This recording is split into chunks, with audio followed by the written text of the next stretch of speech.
Hello आज से हम लोग कक्षा 10 का एक स्पेशल कोर्स लॉन्च करें जिसका माध्यम से हम लोग जितने भी सारे सब्जेक्ट हैं उनके चैप्टर के सारे ऑब्जेक्टिव क्वेश्चन हम लोग डिस्कस करेंगे यहाँ पर, जो कि एग्ज़ाम के दृष्टिकोण से हम लोग आलतू फालतू क्वेश्चन नहीं करेंगे। जो एग्ज़ाम में आने वाले क्वेश्चन है वही करेंगे। तो ये हमारा कोर्स का पहला वीडियो है। डेली आपको क्लास 7 बजे मिल जाएगी। प्राइमरी वीडियो चलेगी या तो फिर लाइव में आऊँगा।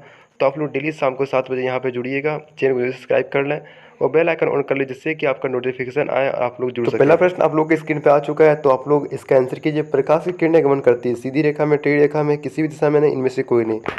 तो आप लोग जल्दी से इसका आंसर कीजिए। बहुत सारे बच्चों का आंसर ए ही आ रहा है। बिल्कुल सही आप लोग जा रहे हैं। इसका राइट आंसर भी हमारा ए नंबर होगा, सीधी रेखा में। इसे आप लोग दैनिक जीवन में भी देख सकते हैं। जैसे आप लोगों ने बहुत सारी चीज़ों आपका उदाहरण है, लेकिन मैं टॉर्च का उदाहरण देता हूँ। देख सकते हैं आप लोग कि टॉर्च में जो लाइट निकलती है वो बिल्कुल सीधे की ओर निकलती है। अगर आप लोग बोलिए इधर फैलती है, इधर भी निकलती है, लेकिन जो हमारा मेन लाइट निकलती है वो सीधी रेखा में गमन करती है। ये आप लोग दैनिक जीवन में आराम से देख सकते हैं। चलिए नेक्स्ट प्रश्न की ओर बढ़ते हैं। बोल रहा है प्रकाश का वेग न्यूनतम होता है निर्वात में, जल में, वायु में, कांच में। तो आप लोग जल्दी से इसका आंसर कीजिए। प्रकाश का वेग न्यूनतम होता है, मैं थोड़ा सा आपको हेल्प कर देता हूँ। सबसे न्यूनतम होता है सघन माध्यम में और विरल माध्यम में सबसे अधिक होता है।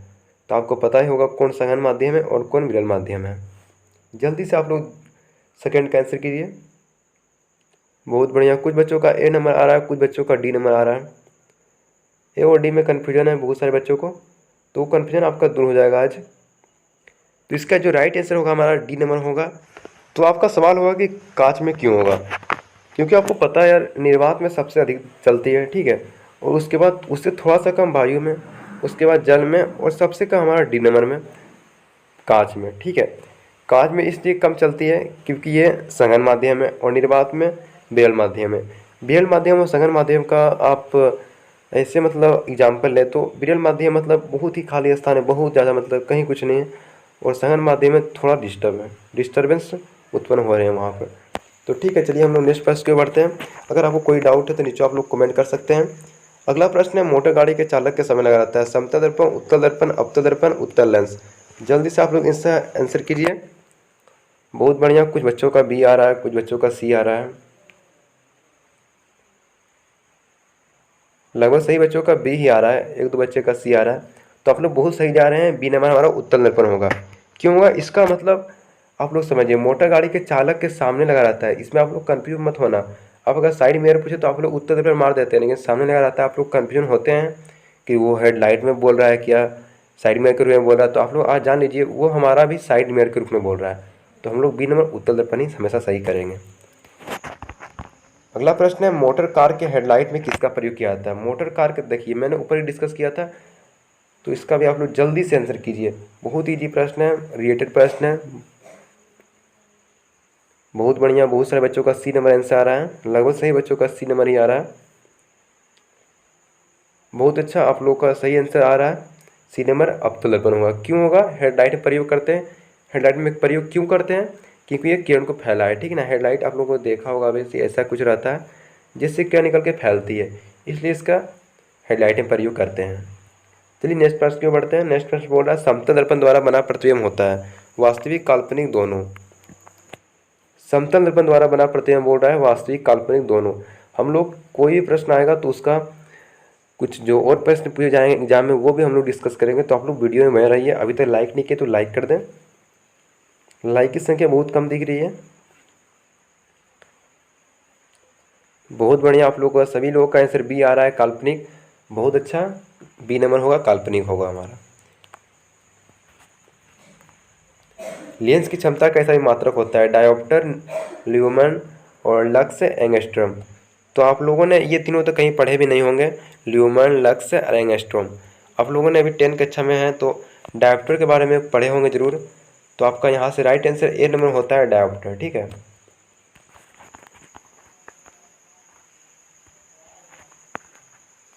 नेक्स्ट प्रश्न है प्रकाश की किरणों का पथ को दर्शाने वाले चित्र को कहा जाता है किरण आरेख, फोकस, किरण पुंज, इनमें से सभी। तो आप लोगों को पता होगा प्रकाश की किरणों को दर्शाने वाले चित्र को कहा जाता है किरण आरेख, फोकस, किरण पुंज, इनमें से सभी। कुछ बच्चों का ए आ रहा है, कुछ बच्चों का डी आ रहा है, इसमें कन्फ्यूजन है। तो आप लोग आज इस कन्फ्यूजन को दूर कर लीजिए। फोकस कुछ नहीं मतलब कहाँ दिखाते हैं, आप ही बताइए कि कहीं दिखाते हैं जैसे मैं चित्र को बोल रहा है, फोकस जो आप लिखते हैं एफ उसको नहीं बोल रहा है, ये चित्र को बोल रहा है। तो हमारा क्या होगा, ए नंबर होगा, किरण आर्य होगा, इनमें से सभी कभी नहीं होगा। ठीक है। 2D क्षमता वाले लेंस का फोकांतर होता है। चलिए इसका मैं आज ट्रिक बताता हूँ। ठीक है, कुछ बच्चों को तो पता होगा फॉर्मूला, तो वो तो तुरंत बना लिए होंगे, लेकिन कुछ बच्चों को पता नहीं होगा तो उनको थोड़ी दिक्कत होती है। तो उनके लिए ये ट्रिक है, एग्जाम में आप लोग आराम से ट्रिक यूज कर सकते हैं, बहुत ही ईजी ट्रिक है, कुछ नहीं है।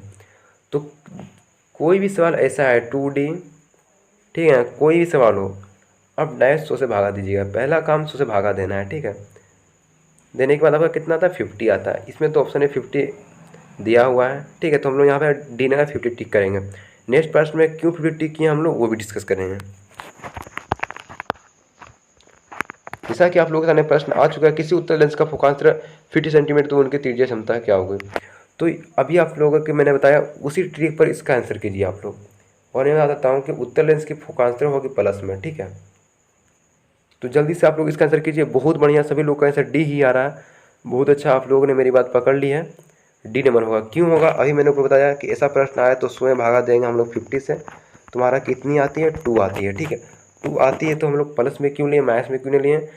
उत्तर लेंस क्या होता है, धनात्मक या ऋणात्मक, आप लोगों को पता होगा धनात्मक होता है। नेक्स्ट प्रश्न आएंगे ऐसा, आप लोग जल्दी से उसमें आंसर कीजिएगा। तो धनात्मक होती है, इसलिए हम लोग धनात्मक को यूज करते हैं। डी नंबर यहाँ से राइट आंसर। ठीक है, नेक्स्ट प्रश्न क्यों बढ़ते हैं, हमारा प्रीवियस ईयर क्वेश्चन है। ठीक है, प्रकाश की किरणें के समूह को कहते हैं, प्रकाश स्रोत, किरणपुंज, प्रदीप्त, परिकिरण। ये हमारे जो रेड में आएंगे वो हमारा प्रीवियस ईयर क्वेश्चन है, जो कि हाल फिलहाल में 1-2 ईयर में जो आए हुए हैं उसको रेड किया हूँ। ऐसे तो लगभग सारे प्रीवियस ईयर ही क्वेश्चन हैं। तो प्रकाश स्रोत, किरणपुंज, प्रदीप्त, परिकिरण। प्रकाश के किरण के समूह कहते हैं जहाँ से प्रकाश निकलता है, जैसे सूरज क्या है, प्रकाश का स्रोत है। बहुत बढ़िया, आप लोगों का ए नंबर ही आंसर आ रहा है। तो ए नंबर यहाँ से राइट आंसर, प्रकाश स्रोत। ठीक है, नेक्स्ट प्रश्न की ओर बढ़ते हैं। आप लोग कोई भी दिक्कत हो तो कमेंट करते रहें। उत्तर लेंस की क्षमता होती है ऋणात्मक, धनात्मक, ए और बी दोनों, इनमें से कोई नहीं। उत्तर लेंस की बोल रहा है, अभी हम लोगों ने ऊपर डिस्कस किए थे, तो आप लोग जल्दी से इसका आंसर कीजिए। बहुत बढ़िया, बी नंबर अभी हम लोगों ने ऊपर डिस्कस किए थे। कुछ बच्चे ए नंबर कर रहे हैं, जो भी लेट से जुड़े हैं वो लोग ए कर रहे हैं, तो आप लोग लेट से मत जुड़िए, सही समय पे जुड़िए। नेक्स्ट प्रश्न है, अवतल लेंस की क्षमता होती है। बहुत बढ़िया क्वेश्चन है, दोनों भाई आए प्रीवियस ईयर में क्वेश्चन आए हुए हैं, इसलिए इसको मैं रेड करके लाया हूँ। बहुत बढ़िया, कुछ बच्चों का ए आ रहा है, लगभग सही बच्चों का ए आ रहा है, वो पुराने वाले प्रश्न का भी आंसर कर रहे थे। तो आप लोग बहुत अच्छे आंसर करते हैं। ए नंबर ऋणात्मक होता है। क्यों होता है, अभी हम लोग ऊपर डिस्कस कर चुके हैं। उत्तर लेंस को कहते हैं, मैं उत्तर लेंस को क्या कहते हैं, अवतल लेंस को क्या कहते हैं, अभी 2 प्रश्न ऐसे आएंगे, दोनों आप लोग को आंसर करना है। मैं एक को समझाता हूँ। ठीक है, उत्तर लेंस, ठीक है, उत्तर लेंस बोल रहा है, उत्तर लेंस क्या करता है, किरण को फैलाता है या तो फिर एक जगह स्थानांतरित करता है। जल्दी से आप लोग आंसर कीजिए। बहुत बढ़िया, किरण को फैलाता है। तो किरण को फैला रहा है, इसलिए मतलब जैसे कि ये किरण को फैला रहा है। ठीक है, तो ये क्या कर रहा है, अपार में मतलब निकाल रहा है। जैसे आप लोग देख सकते हैं, अभी मतलब क्या होता है, सूक्ष्म होता है। ठीक है, सूक्ष्म मतलब एक बिंदु पर ये ले जा रहा है, तो ये काम करता है अवतल हमारा। ठीक है, आप लोगों ने अभी कमेंट किया था कि ये फैलाता है, तो अब सारी होगा, क्योंकि ये अपार किरणें को फैला रहा है। अपार का मतलब होता है मतलब बहुत अधिक फैलाना, इसका एक शब्द होता है। अभी मतलब होता है सूक्ष्म होता है। ठीक है, सूक्ष्म या तो फिर एक बिंदु, तो ये तो एक बिंदु पर केंद्रित कर रहा है ना, अवतल, उत्तल फैला रहा है, तो क्या होगा, सी नंबर अवतली लेंस। नेक्स्ट प्रश्न है, अवतल लेंस को कहते हैं, डिस्कस कर लिए हम लोग ऊपर। जल्दी से आप लोग इसका आंसर कीजिए, मैं इसमें ज़्यादा टाइम वेस्ट नहीं करूँगा आप लोगों का। बहुत बढ़िया, ए नंबर यहाँ से अभिसारी लेंस। ठीक है, नेक्स्ट प्रश्न क्यों बढ़ते हैं, निम्न में से कौन सा पदार्थ लेंस बनाने के लिए प्रयुक्त यहाँ कहा जाता है। ये प्रश्न हमारा 2021 का सेकेंड सीटिंग का प्रश्न है, तो जल्दी से इसका आंसर आप लोग कर दीजिए, जल्दी से, फास्ट है पूरी। बहुत बढ़िया, आप लोगों का सभी लोगों का आंसर डी ही आया है। ऐसे ही प्रश्न आते हैं एग्जाम में, आराम से आप लोग विज्ञान में तो 90% मार्क्स स्कोर कर सकते हैं, अगर आप लोगों का ऑब्जेक्टिव अच्छा हो। और सब्जेक्टिव पर थोड़ा सा ध्यान दीजिएगा, क्योंकि ये सब्जेक्टिव आते हैं 2 नंबर के, उसमें आप लोग ऑब्जेक्टिव याद रखते हैं ना, तो उसको कुछ बड़ा चढ़ा के लिख दिए तो आपको मिल जाएगा। और 5 नंबर का आप नॉमिकल का प्रैक्टिस कीजिएगा। ठीक है।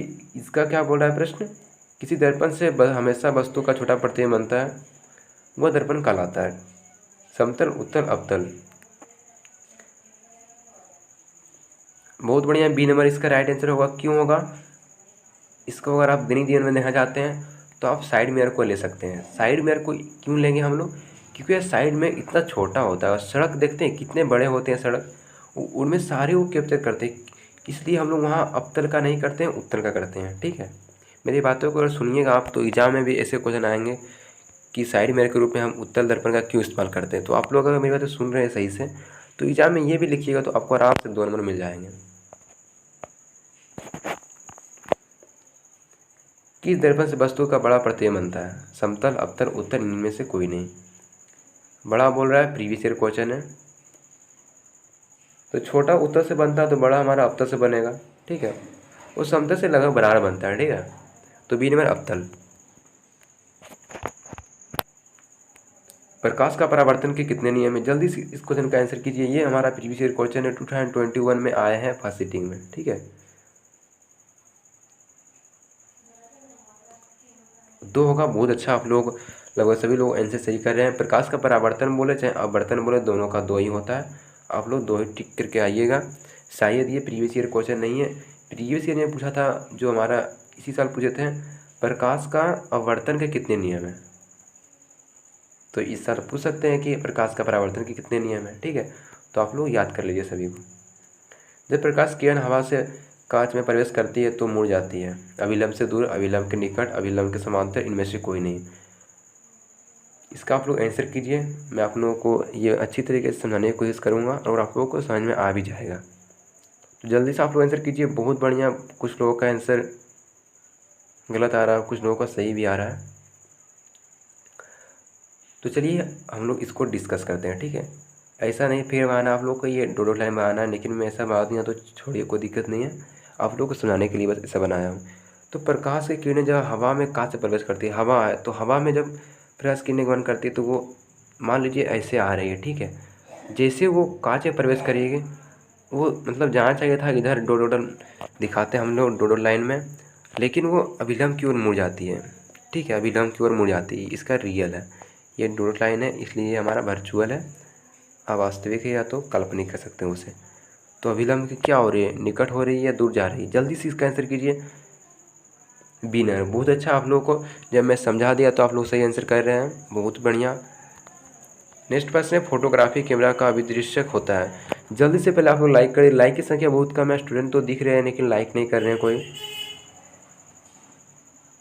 फोटोग्राफी कैमरा का अभिदृश्य होता है, उत्तल लेंस, अवतल लेंस, उत्तल दर्पण, अवतल दर्पण। ये दोनों तो होगा नहीं, पता है आप लोगों को। इस दोनों में आप लोग ए और बी में चुनिए। 50% तो ऑप्शन ख़त्म हो चुके हैं, 50% में आप लोग चुनना है।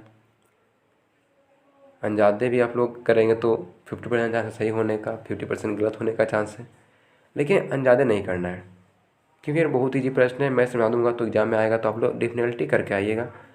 तो आप लोग वीडियो को कॉन्सेंट्रेट से देखिए, सारी चीज़ आप लोगों को समझ में आएगी। तो फोटोग्राफी कैमरा का अभिदृश्यक बोल रहा है तुम्हारा क्या होगा, उत्तल लेंस होगा। क्यों होगा उत्तल लेंस, क्योंकि आप लोग पता है उत्तल लेंस बड़ा करने का भी काम करता है। ठीक है, आप लोग उत्तल लेंस के बारे में आप लोग सही से पढ़े होंगे। उत्तल लेंस बड़ा करने का भी काम करता है, इसलिए इसका प्रयोग करते हैं। क्योंकि आप लोग देखा होगा फोटोग्राफी कैमरा के लिए जूम भी करते हैं तो उसमें अवतल लेंस कारगर नहीं होगा सही से, तो हम लोग उत्तल लेंस का इस्तेमाल करते हैं। ठीक है, अगर सूक्ष्मदर्शी में पूछे तो उसमें भी हम लोग उत्तल लेंस का इस्तेमाल करते हैं। साइड मिरर का रूप में प्रयुक्त होता है, ऊपर डिस्कस किए। जल्दी से आप लोग आंसर किए। जो नए बच्चे हैं वो नहीं कर पाएंगे, लेकिन जो पुराने बच्चे आए हैं जो शुरू से जुड़े हैं वो तो कर सकते हैं ना, तो वो जल्दी दे दें, इसका आंसर कीजिए। ऐसे न्यू बच्चे भी कर सकते हैं, बहुत ईजी प्रश्न है बहुत, और कितने बार एग्जाम में आ चुके हैं यार, हर साल एग्जाम में ऐसे प्रश्न आते ही हैं। तो क्या होगा इसका आंसर, बहुत बढ़िया, बी नंबर उत्तर दर्पण। हम लोग ऊपर डिस्कस किए हैं, 2-3 क्वेश्चन में डिस्कस किए हैं, क्यों होता है, कैसे होता है, सब डिस्कस कर चुके हैं हम लोग ऊपर। एक अवतल दर्पण की फोकस दूरी 10 सेंटीमीटर है तो उसकी वक्रता त्रिज्या क्या होगा। F बराबर R/2 फॉर्मूला लगाएं, उसका आंसर आप लोग जल्दी से कमेंट कीजिए। बहुत बढ़िया, बी 20 सभी 20 दिख रहे हैं, बहुत अच्छा। बी नंबर 20 सेंटीमीटर होगा। निर्गत किरण और अभिलंब के बीच का कोण को कहते हैं। निर्गत किरण और अभिलंब के बीच का कोण को कहते हैं आपतन कोण, परावर्तन कोण, निर्गत कोण, इनमें से कोई नहीं। बहुत बढ़िया, सभी लोगों का आंसर ए ही आ रहा है, आपतन कोण। आप लोगों ने बहुत अच्छे से पढ़े होंगे। हम लोग के अभी तक वीडियो को लाइक नहीं किए हैं कोई बच्चे, हम लोग कल इसका नेक्स्ट पार्ट 2 लाएंगे, या तो फिर हम लोग नेक्स्ट चैप्टर को ही डिस्कस करेंगे, ठीक है। नेक्स्ट प्रश्न, सरल सूक्ष्मदर्शी में किसका प्रयोग करते हैं? अवतल दर्पण, उत्तल दर्पण, अवतल लेंस, उत्तल लेंस। ऊपर डिस्कस कर चुके हैं हम लोग, जितने प्रश्न हैं सभी लोग तो डिस्कस कर ही लिए थे हम लोग। एक ही प्रश्न में हम लोग 2-3 प्रश्न डिस्कस कर लेते हैं, जिसका आप ही लोगों का फ़ायदा मिलता है। बहुत ही बढ़िया, डी नंबर सभी लोग आंसर कर रहे हैं, और डी नंबर डेफिनेटली आंसर भी होगा, ठीक है। तो नेक्स्ट प्रश्न की बढ़ते हैं। क्या बोल रहा है? किसी लेंस में द्वारा सिर्फ काल्पनिक प्रतिबिंब बनता है। लेंस बोला, ठीक है ना, दर्पण नहीं बोला। दर्पण बोलता तो कुछ और होगा, लेंस बोलेगा तो कुछ और होगा। आप लोग समझते हैं या नहीं समझते इस बात को?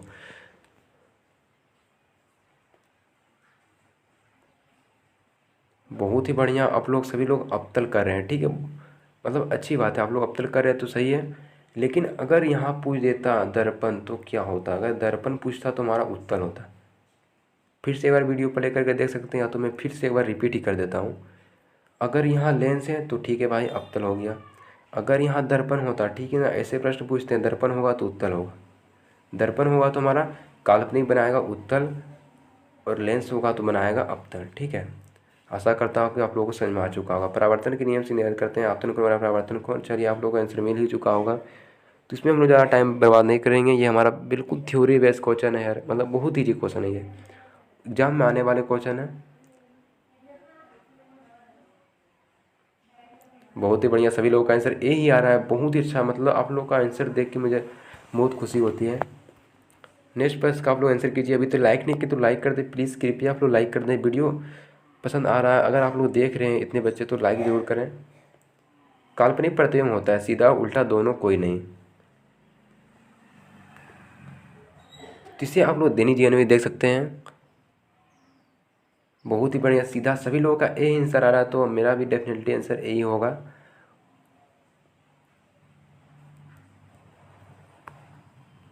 लेंस के मुख्य फोकस संख्या कितनी होती है? लेंस की बोल रही है, दर्पण की नहीं बोल रही है। 1, 2, 3, कोई नहीं।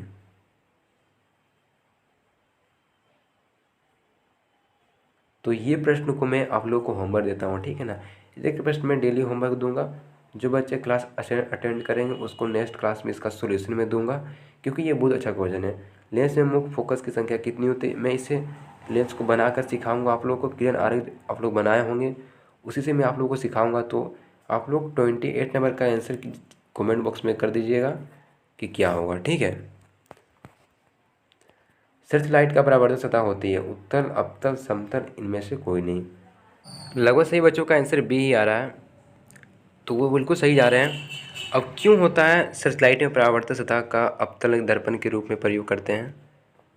तो इसका उत्तर है कि आप लोगों को पता होगा, अवतल दर्पण फैलाता है, ठीक है, ध्यान सुनिएगा। अवतल दर्पण फैलाता है, लेकिन अवतल लेंस बोले तो वो एक जगह जमा करता है। अगर उसी तरह उत्तल को बोले, उत्तल दर्पण बोले तो वो एक जगह करता है, और उत्तल लेंस को बोले तो वो फैलाता है।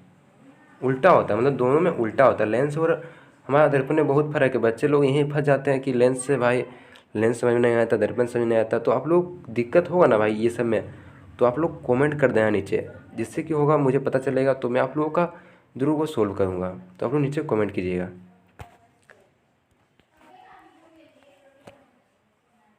नेक्स्ट प्रश्न है, दाढ़ी बढ़ाने में कौन सा दर्पण प्रयुक्त होता है? समतल का, उत्तल का, अवतल का, इनमें से कोई नहीं। तो क्वेश्चन क्या बोला उसे आप लोग समझे, फिर ऑप्शन देखें। दाढ़ी बढ़ाने में प्रयुक्त दर्पण पूछ रहा है, ठीक है, तो दर्पण पूछ रहा है। ये बात मैं बताता हूँ आप लोगों को कि समतल का बहुत कम उपयोग कहीं पूछता ही नहीं। टेंथ में इसका उपयोग नहीं पूछता है, ठीक है। क्लियर पूछेगा इससे कैसा प्रतिबिंब बनता है, काल्पनिक बनता है, हम लोग ऊपर कर चुके हैं। तो उपयोग तो इसका पूछता नहीं है। तो हमारा उत्तल और अवतल में कन्फ्यूजन है। तो बड़ा क्या करेगा दाढ़ी बनाने में, वो छोटा लेग तो नहीं करेगा यार, कि उसे तो और छोटा दिखेगा तो कहीं कटने छटने का दिक्कत है। तो इसलिए वो बड़ा देखने के लिए प्रयुक्त कर होगा। जो दर्पण होगा वो बड़ा प्रतिबिंब बनाए। तो कौन बड़ा बनाता है, जल्दी से कमेंट कीजिए आप लोग। बहुत बढ़िया, अभी आप लोग सी नंबर आंसर कर रहे हैं, बहुत ही अच्छा। और कुछ लोग अवतल भी लिख रहे हैं, तो बहुत अच्छा। सी नंबर यहाँ से राइट आंसर। चलिए, आज हम लोग 30 प्रश्न कर लिए हैं। आशा है कि अगर आप लोगों ने 30 में 30 सही किए होंगे वो तो ब्रिलियंट है ही। अगर जो 20 तक सही किए हैं वो भी ठीक है, और 20 से जो कम सही किए हैं वो उसकी हालत बहुत गंभीर है, क्योंकि ये बहुत ही ईजी प्रश्न थे। और जो लोग बच्चे 30 में 30 सही किए हैं उनको मुझे नहीं लगता कि आगे आवश्यकता है इस चैप्टर में कहीं से भी पढ़ने की। और इससे आप लोग एग्ज़ाम में लगभग, अगर इस बार 100 ऑब्जेक्टिव क्वेश्चन रहते हैं, मतलब 80 ऑब्जेक्टिव क्वेश्चन, तो लगभग इससे 6 क्वेश्चन एग्ज़ाम में आने की संभावना रहती है, ठीक है। और अगर बात करें यहाँ से जितने मैंने कराया, इसमें तो आपको लगभग 3 तो आ ही जाएंगे, क्योंकि यार जो मैंने कॉन्सेप्ट बताया उससे 3 आएंगे। ये डिट्टो क्वेश्चन नहीं भी आ सकते हैं, कोई दिक्कत नहीं है, ठीक है। अब बोल देगा हजामती, बोल देगा दाढ़ी बाने है तो हमारा हजामती बोल देगा, तो वो मैं नहीं कर सकता हूँ, ठीक है। चलिए फ्रेंड्स, बाय, हम लोग मिलते हैं नेक्स्ट वीडियो में। वीडियो अच्छा लगे तो लाइक करें, अपने दोस्तों में अधिक से शेयर करें, जिससे कि उनका ही फ़ायदा होगा, आप लोगों का फ़ायदा होगा। और चैनल को सब्सक्राइब कर लें, जिससे कि आपका बहुत ही फ़ायदा होगा। एग्जाम में आपकी बहुत हेल्पफुल मिलेगी। टेलीग्राम का लिंक डिस्क्रिप्शन में, चाहे तो आप लोग वहाँ ज्वाइन कर सकते हैं।